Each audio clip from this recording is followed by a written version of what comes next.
Loosen the retainer screw of the QVH lock.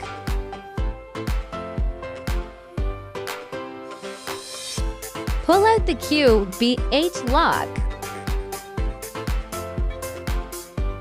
Seal it with masking tape. To protect it from ashes, unscrew the locking ring. Unscrew the locking ring. Unscrew the locking ring. Note that the convex surface of the collimator lens faces upward.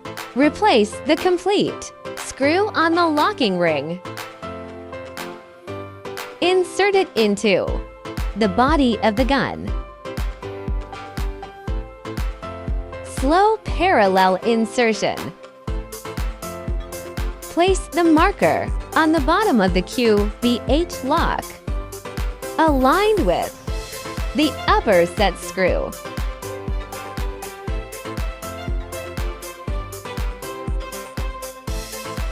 Lock screw. Collimator lens has been replaced.